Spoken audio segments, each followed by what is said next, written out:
Not bad. As it said in the blurb, was I crazy? And a lot of people told me I was crazy when I said I was going to scan in a lot of magazines, or thought I could. And it turns out that after you start scanning, you pick up a few tricks and a few secrets, and then it doesn't become so hard. So then maybe I'm not crazy, and maybe a lot of other people can do it. So what I wanted to do today was to try to give you some of the secrets and tell you the steps that you need to go through, because there's a lot more stuff out there that needs to be scanned and digitized so that we can put it up on the web for future generations.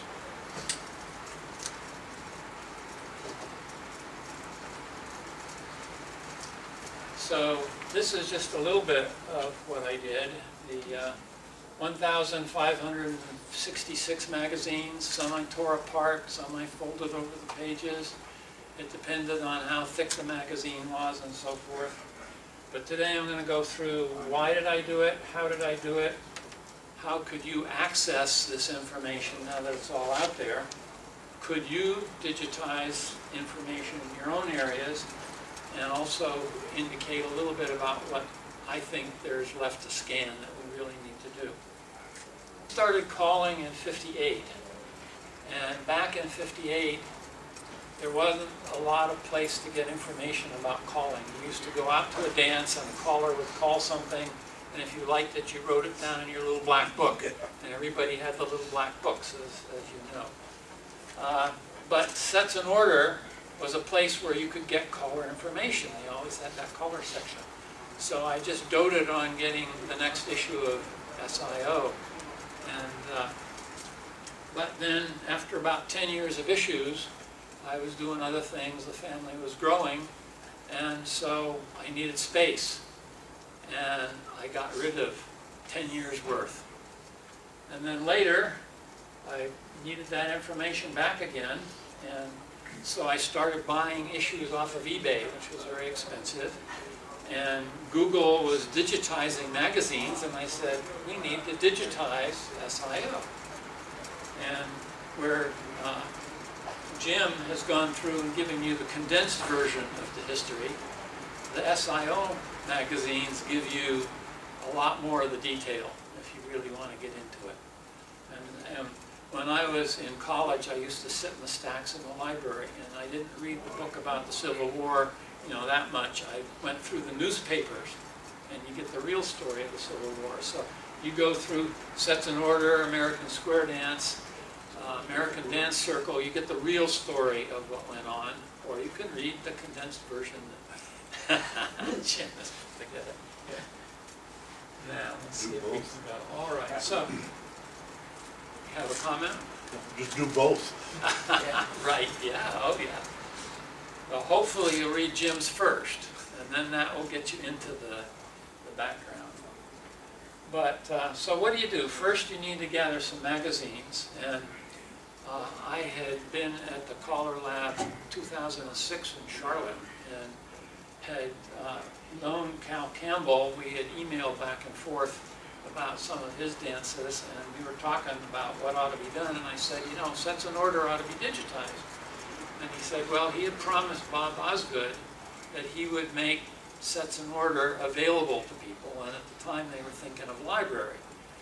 And Bob had gone ahead and, looking forward, had made fiche copies of all of the Sets in Order. He farmed it out to a company. So Cal's idea was that he was going to give the fiche to the libraries, and that was going to make it all available. And I said, no, we should digitize these. So how do you take the fiche and digitize it? Well, that idea got planted. And then a little bit later, he went out and looked at the fiche. Turns out that the fiche had deteriorated over the years, and it wasn't feasible to go from the fiche to the digitized version. So there's a lesson right there. You've got to keep making the formats such that you can read them. I mean, some of the stuff I found when I was looking for some issues that were missing, people would have them in their basement, but they were moldy. There'd been a flood in the basement. Some had missing pages. People tore out the whole pages. If they liked the calls on the page, they tore out the pages. And they clipped the coupons. And that really messes up a scanner if you run something through with clipped coupons. And then you get these people. They have the collections. If you don't hear from them, they're going to trash them. So finding the issues is sometimes a problem. Then once you find them, who has the copyright? Well, if the people are alive, that's fine. Bob was dead. So what are you going to do with Sets in Order? Well, the daughters inherited it. Are they going to make it available to people? Okay. We went through a lot of issues there. Some people were saying that, maybe that could be sold and so forth. And eventually they said, yes, we could do it. But then the Denver University Library, which collected all of Bob's stuff, and the collection was supposed to be there, said, yes, but this company has the rights to the fiche of Sets in Order. And do they also have the rights to digitize Sets in Order? So then you have to go off to the company and say, what rights do you have? Lawyers get involved and so forth. And eventually we decided that they didn't want anything other than the fiche rights. So then Denver University said, okay, we can go ahead, and they would put up the issues if we digitized one. So how do you do it once you get the issues?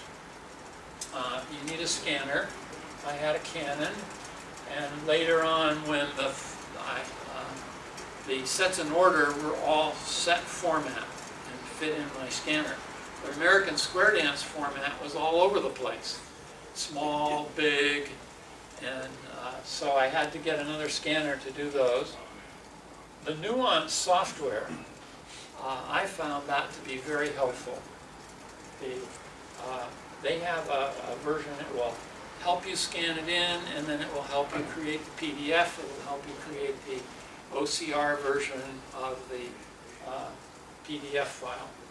So I use that instead of Adobe Acrobat, which some of the other people that have scanned things in have used. I then use Photoshop Elements, which is a picture editing software. But what it did was, and I'll show you later, it clarified the text to the point that the OCR, the optical character recognition, would work really well. So we first processed with Nuance, then we processed with Photoshop Elements, then we went back and processed with Nuance again. And the other thing here, beware of software updates. If you've got a process and it works, don't take the next version that the people send to you. I took the next version of Nuance between Sets in Order and American Square Dance, and it didn't work. So I spent 6 months going around and around with Nuance on, why it didn't work and could they send me a fix and so on and so forth. Finally, I just gave up, and I used Nuance, but it took twice as long to do the processing on Nuance because of the update that they had made. Need large external disk drives.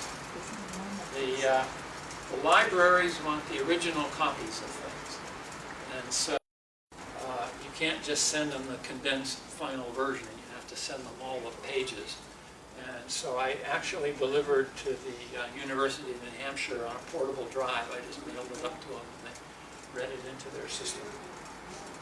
If there are questions along the way, by the way, just ask, and we can handle them. I'm not going to tell you all the detail of how I did it. It's all explained in on a web page, and this is in the handouts if you get the handout, so you don't need to copy all of the stuff down. Is that your web page? This New Square Music is your website. So the magazine scanning is one of the links that I have, and I'll show you in a little bit how you can get to those. Sometimes, as I say, I took the books apart, sometimes I didn't.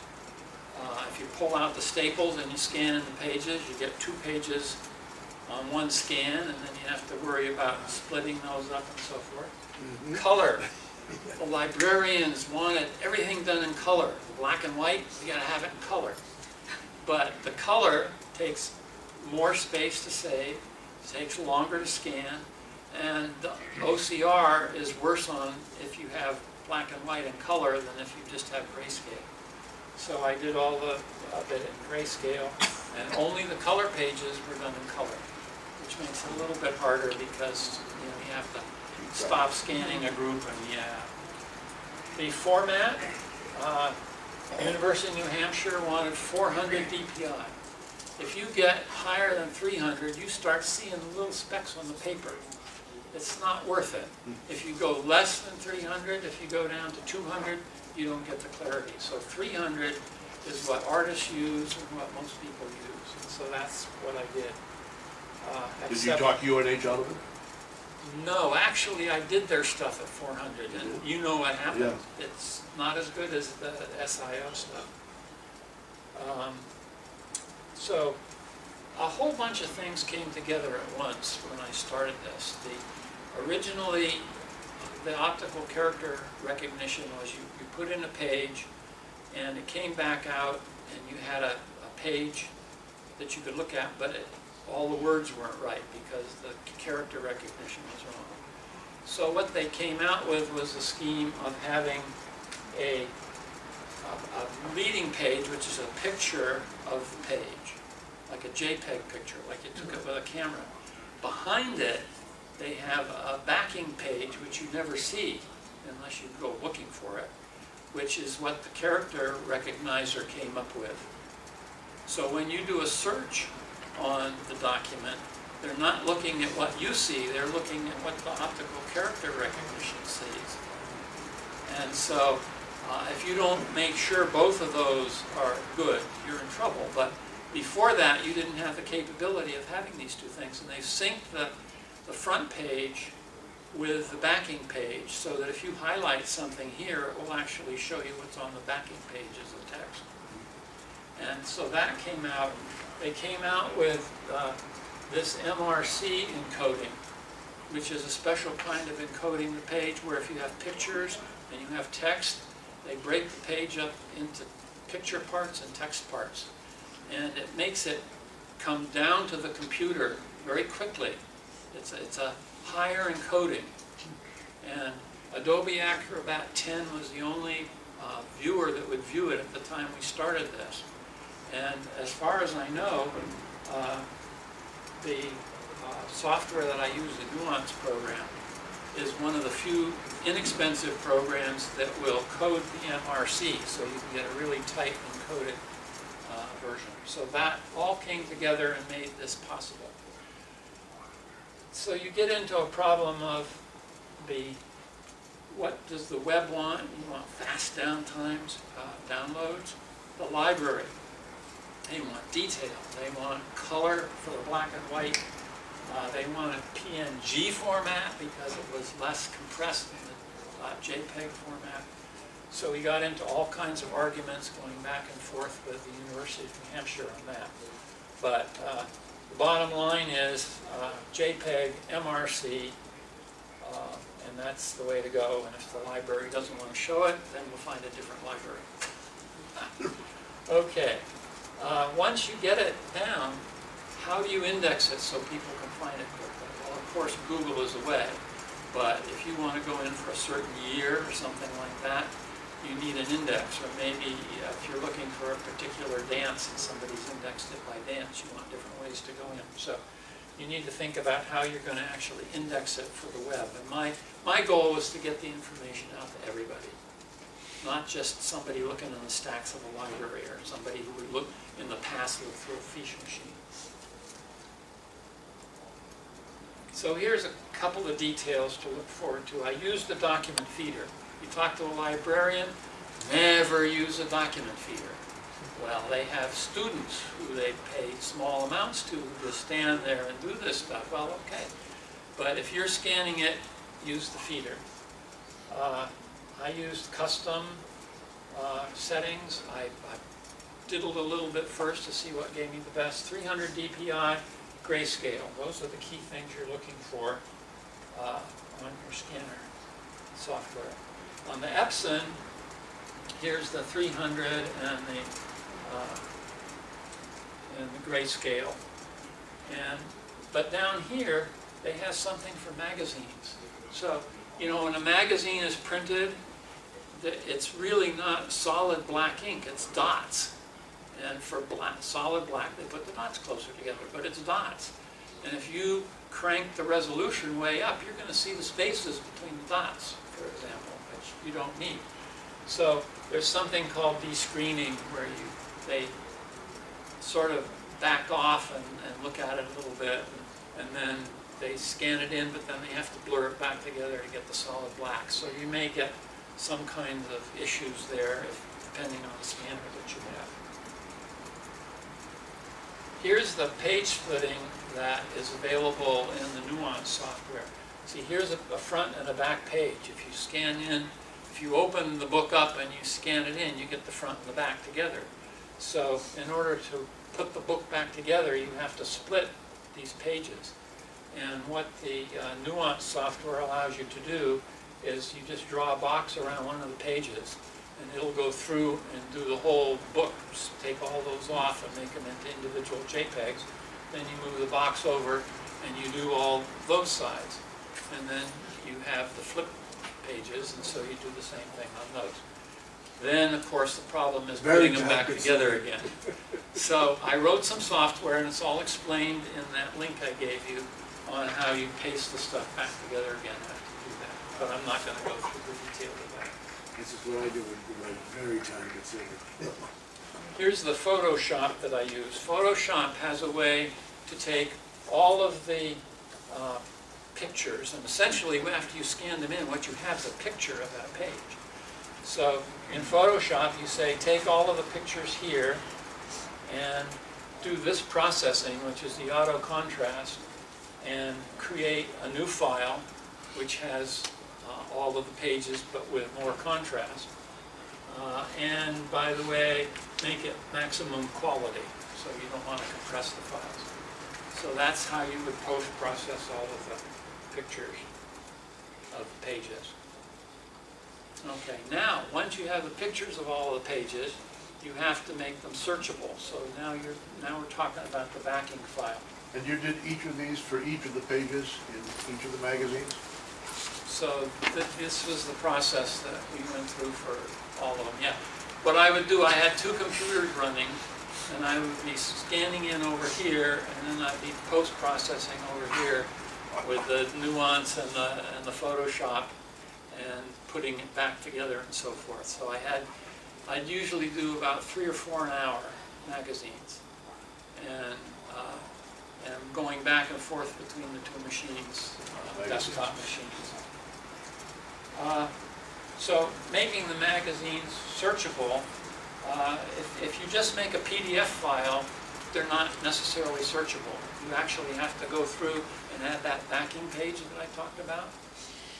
And you do that by going through the character recognition software. Once you've got that searchable, now you have to make it searchable by Google.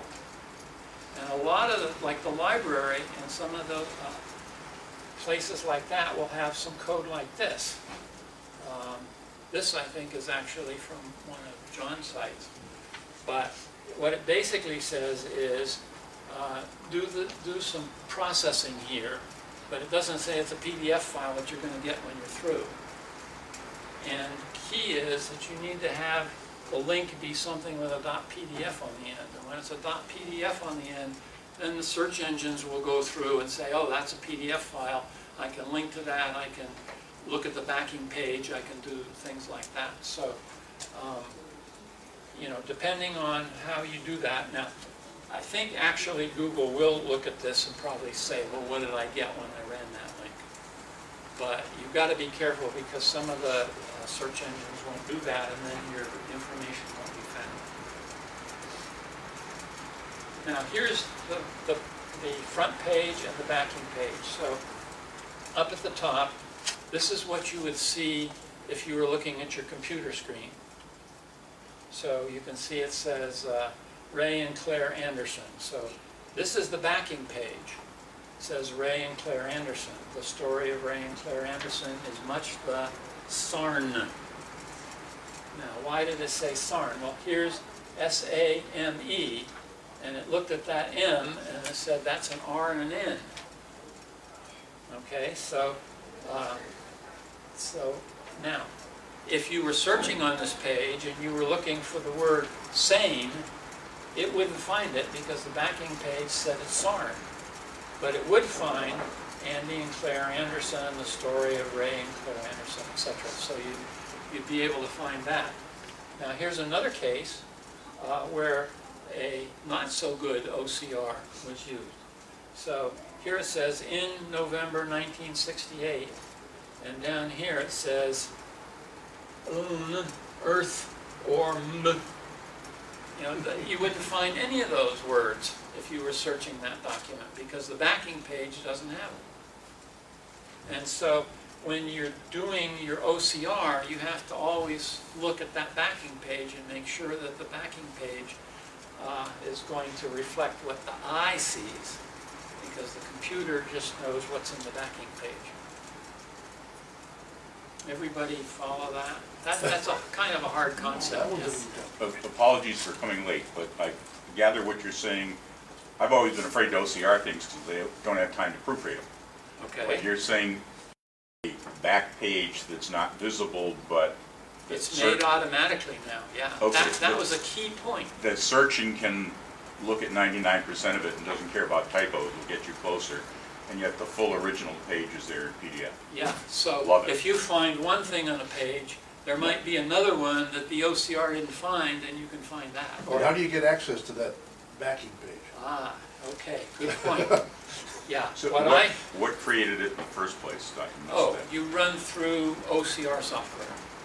Okay, so- but OCR puts it in back, I mean, OCR will create a page with the image in front, what the eye sees, yeah, which is what you scanned Right. in the picture, and it'll put the backing page on the back.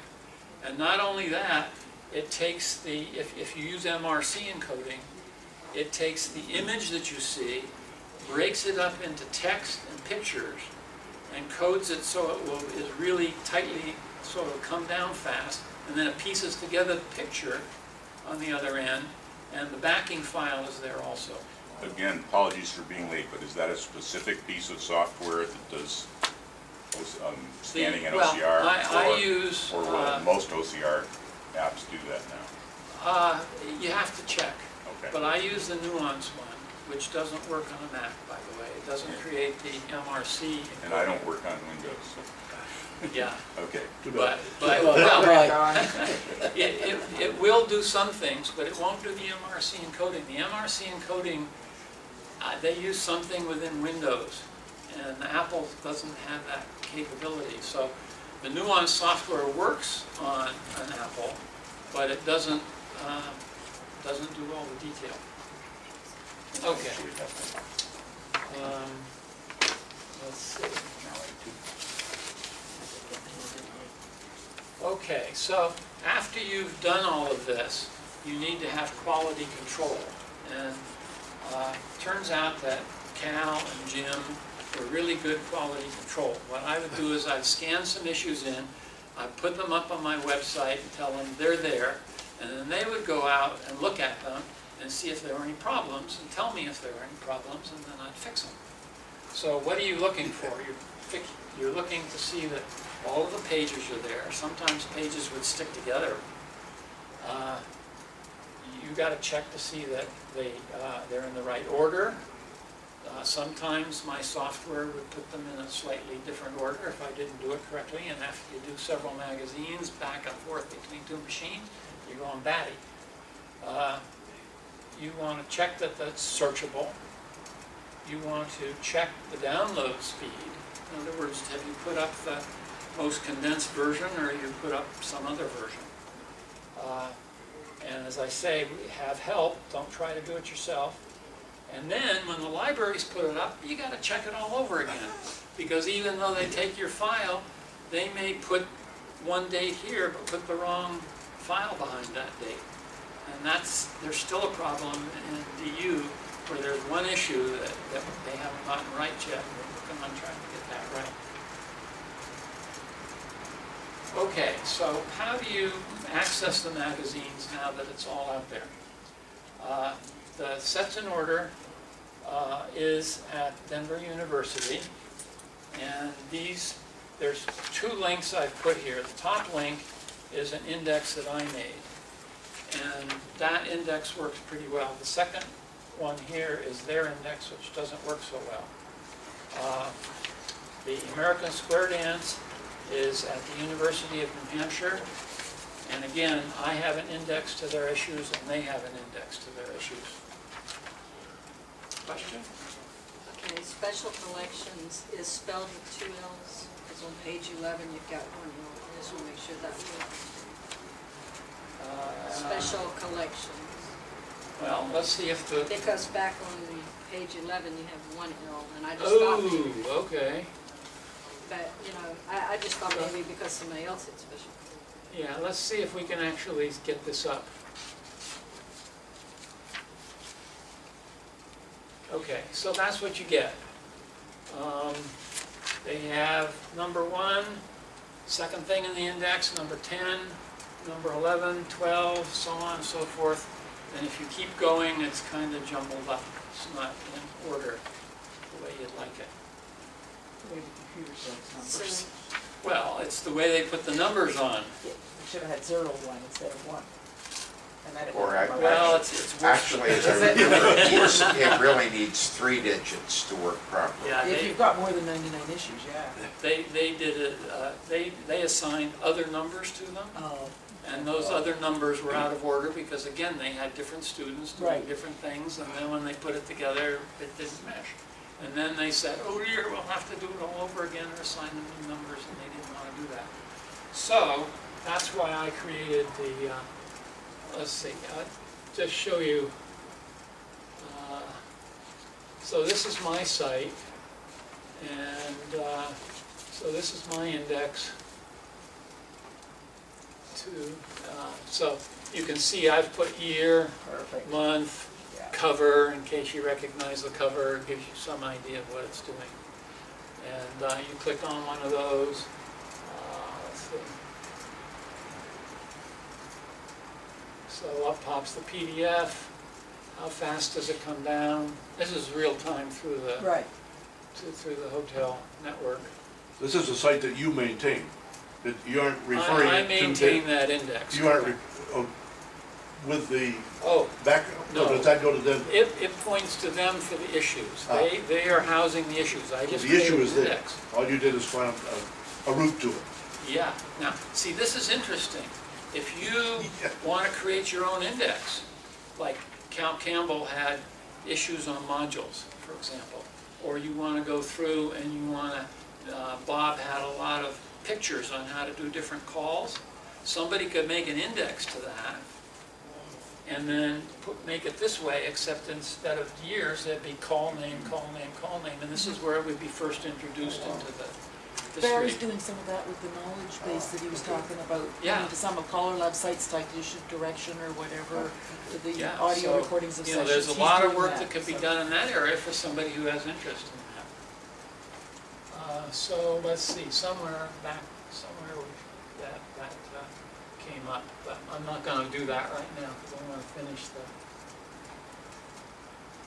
the talk. But anyway, so there's these two.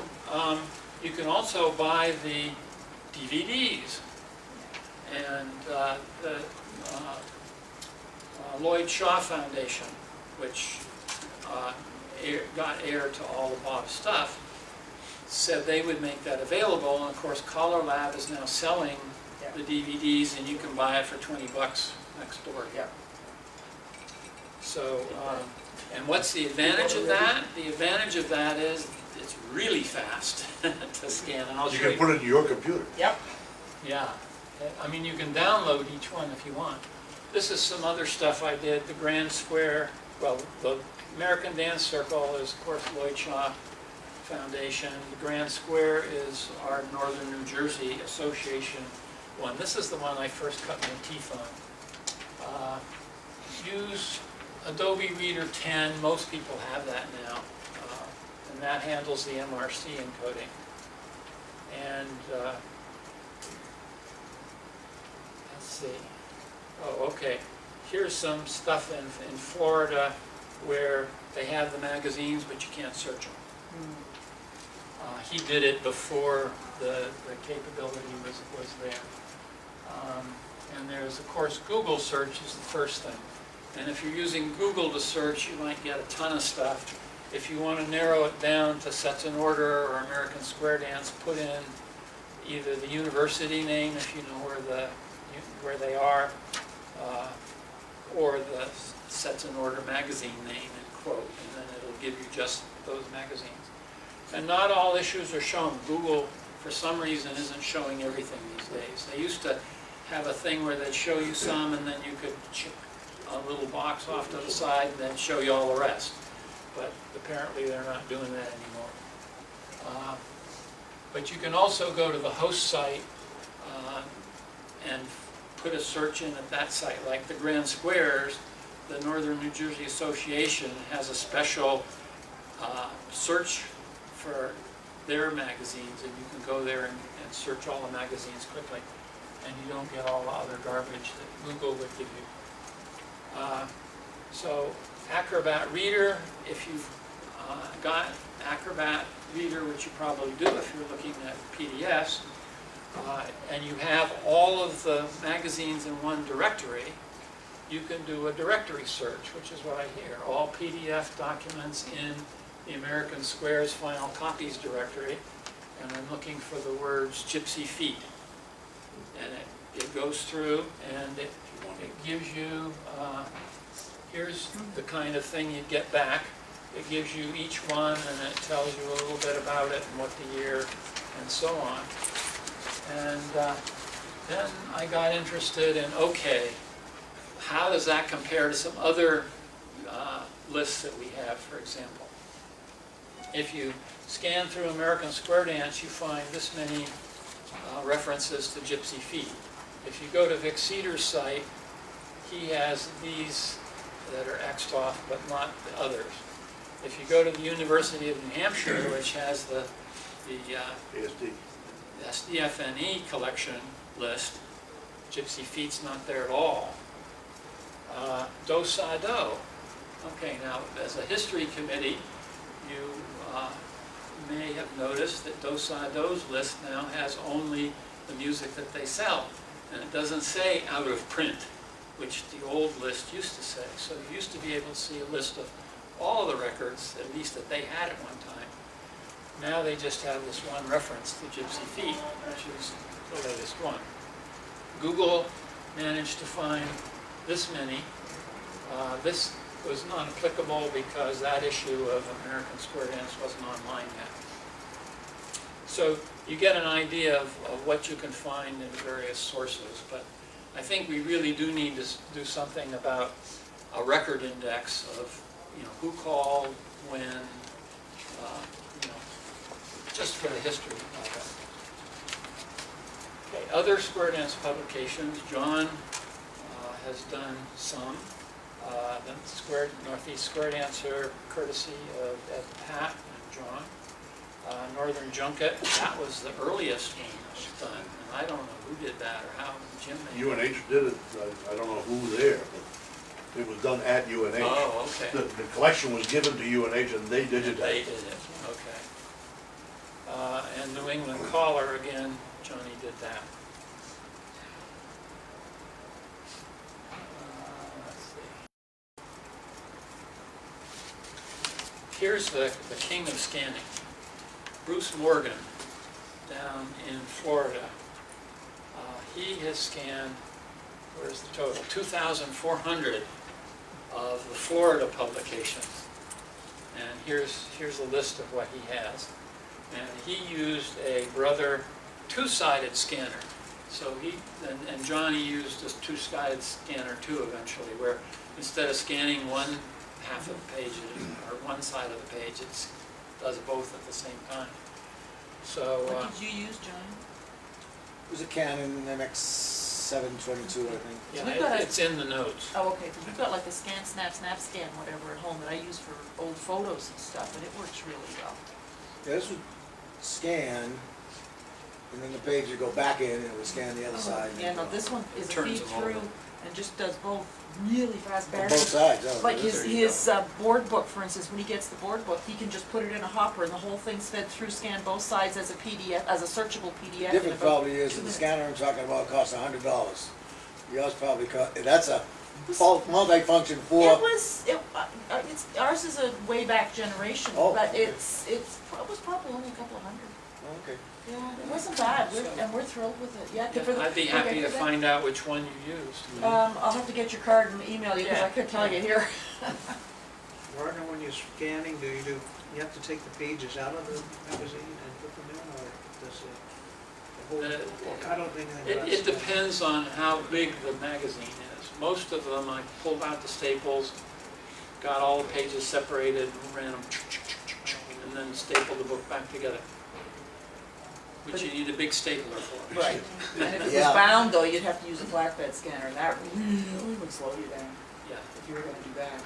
yeah, so there are some problems that way, but the magazines are fairly easy. Okay, so how can you do it? Well, the first thing is you get the copies of the publication, you get a scanner, you get some software, and you get the copyright privileges for it.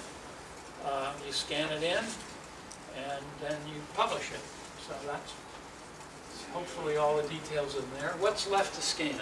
Okay, Foot and Fiddle. That's one that David Millstone has identified as being something that the whole southwest Texas area out that way. And there is a complete set of those, and those can be made available to somebody who's serious about scanning, and so that needs to be done. Zip coder, There is a complete set? yeah, Oh, yeah. I have a complete set of zip coders since, I think, mid-1982 in our basement on a shelf. Not moldy.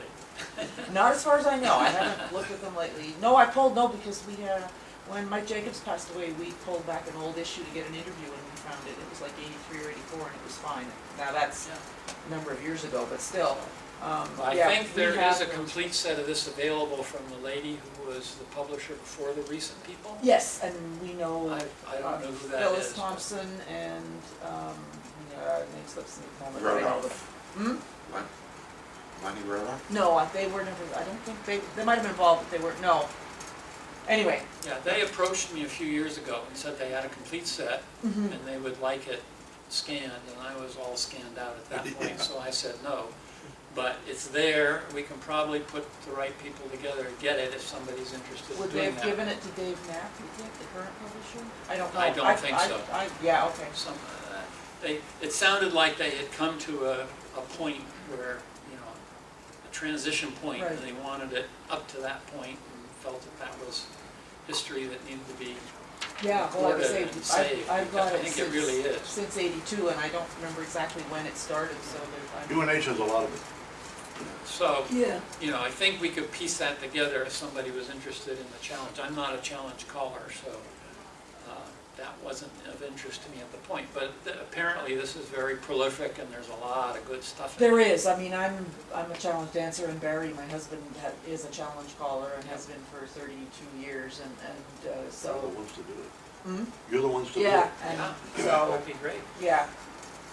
You can also do your local Some publications. technical know-how too. Yeah, comment from the back. Yeah, for what it's worth, when you talk about local publications, the North Carolina Federation, which dates back to the 1950s, is right at the very, very end of scanning every single document, all of the minutes of meetings, and the magazine Promenade of Views and News and Views, that dates back into the 1970s, scanning all of that so that everything related to the Federation will be available on computer. Where are they gonna put it? They're right at the very dead end of completing all of that. Where are they gonna put it? Right now, it's going to be it'll be connected to the website, first place. What website? I don't have it with me, but look at the North Carolina Federation, and that you'll see the website, and the website will give you a connection to it. But they, as I said, we're very fortunate, we had somebody that works with state government who did all the scanning process. And he's right at the very, very end of scanning everything. So So that now, every single document related to North Carolina and square dancing, as part of the Federation, will be in there. so now the question you need to ask is it searchable? Yeah. Did they It make will it be back in searchable. pages? It will be. And then you need to make sure it's indexed properly from the web so that it Well, can be. Knowing the done by guy the that's circuit. doing it, Tom Morgan, Tom is in the state department of the Secretary of State. And he is in charge of a project that's doing all of the surveying of property and land for the entire state of North Carolina. Okay. And so he has the He's capability. doing it right. Yes, and he's, I won't say anal attentive, but he is very special when it comes to things like that. Okay. So how do you publish it? Well, on your own website, like the people in North Carolina are doing. You can contact Jim. He usually has some good ideas. I didn't ask him about it beforehand, but he still has good ideas. Yes, he does. And what would be neat, see, if you put it in a library and they have an index up there, you know, what's going to happen? It's the only copy of it around. And we worried a lot about that. And that's why we made the DVD. Because we said, okay, we're going to sell it to callers. There's going to be hundreds of copies out there. Some of them are going to make it to different libraries eventually. It's not all going to go away. And so, and we made it through Bison Disc. And when we talked to Bison Disc, we said we're going to make a data DVD. And he said, data DVD? You don't make data DVDs. We said, oh yes we do. We put an HTML index on the front of it. When you put it in, it comes up. It's a DVD, but it's data, pictures. You know, it's not a movie, like people expect a movie from a DVD. Well, it's a data DVD. And the only thing I'd do different if I was going to do it again, I just discovered what they call M discs. So regular discs are good for maybe 10, 20 years, depending on how much you use them. M discs, they estimate, are good for 1,000 years. So when you get your final copies, and if you can, put them on M discs. M discs cost more, but they're going to last longer, and you're not going to have problems with them. And you can write them with your regular Blu-ray players.